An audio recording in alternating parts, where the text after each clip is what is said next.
Thank you for joining the Sustainable Fibre Alliance presentation for the Standard System Overview. My name is Lesley Colvin and I am the Standards and Compliance Manager for the SFA. So how did the SFA Standard System start? The SFA was established in 2015.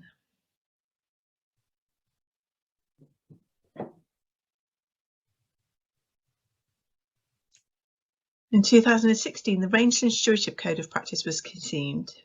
It was aimed at groups of herder families, and its aim is to show their progression in improving and conserving the land they share with their animals. The natural progression from that was the development of the Animal Husbandry and Cashmere Harvesting Code of Practice, which is aimed at individual herder families, so they can demonstrate how and improve how well they look after their animals. In 2019, the Mongolian pilot of the Clean Fibre Processing Code of Practice was launched, targeting primary process of raw cashmere fibre to reduce the environmental impact of factory processes involved in cleaning and preparing fibre for the onward stages of production.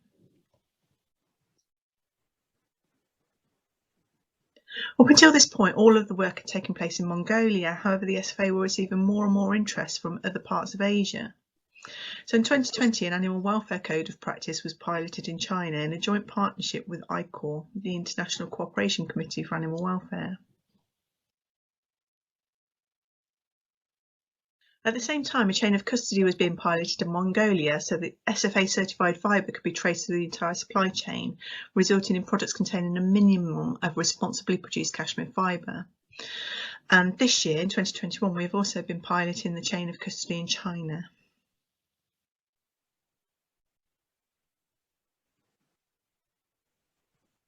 Each of these elements evolved into the SFA Cashmere Standard, underpinned by a comprehensive suite of policies and procedures developed using ICIL's 3 codes of good practice, which set out the expectations for how standards are developed and maintained, how the individual elements are assured and that compliance is validated, and how to identify the impacts that the standard has. By working towards compliance, clients are demonstrating the commitment to improving the way cashmere is produced and processed. Supply chain actors cannot take part in the SFA's chain of custody without being assessed or audited against the relevant requirements of the standard. SFA members are able to source sustainably produced and processed fibre from verified sustainability partners with confidence. And by demonstrating compliance with the standard, selling SFA certified fibre is desirable to buyers, therefore opening up markets that may not have previously been available.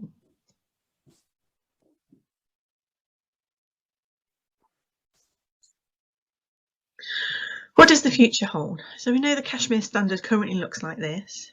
We're planning to overhaul the standard as follows. We'll be adopting the new name of the Sustainable Cashmere Standard, or the SCS. In order to eliminate the need for similar but slightly different codes of practice as we expand into other countries, we're proposing to remove the individual codes of practice and replace them with a suite of global principles. Each principle will have a set of subject-specific themes, and each theme will have core and improvement criteria, which details what is required for compliance. Underpinning the whole thing will be a set of national guidelines documents which will be written to contextualise the assessment requirements based on the geographical area where the assessment is being conducted.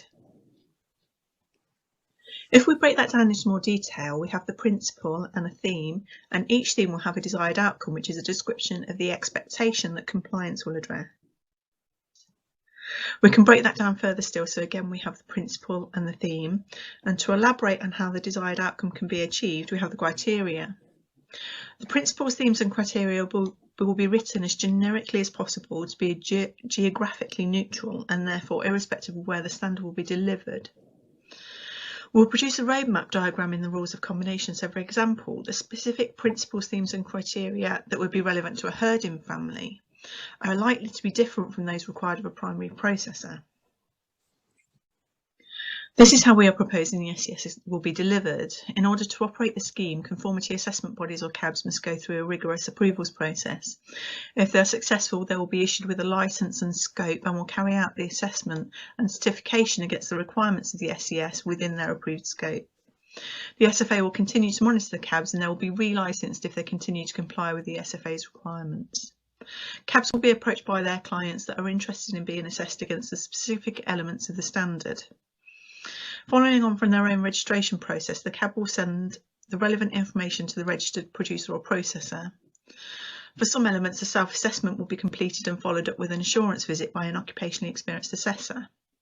If the producer or processor is compliant with the required criteria, a certificate of competence will be issued, and this certificate will provide the evidence required to obtain a scope certificate, which will give the client access to sell or buy fibre as SFA certified.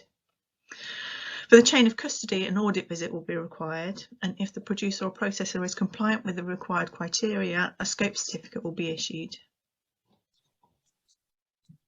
This is how the timeline looks. On the 14th of November, the first round of the public consultation will close, and by mid-October we hope to have the first draft of the national guidelines documents ready.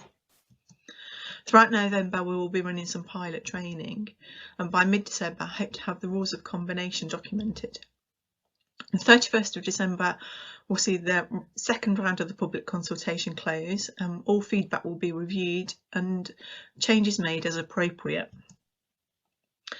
From December through till March, we will be piloting the assessment methods against the current requirements for producers and processors that are due for their annual reassessment.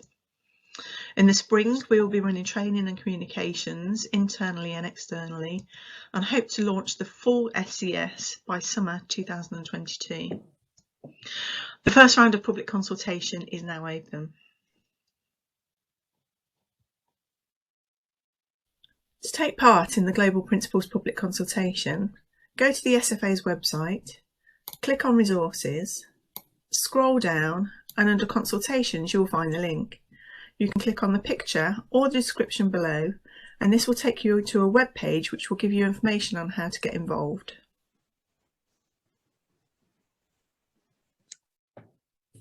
Thank you for watching this presentation. I hope you found it useful.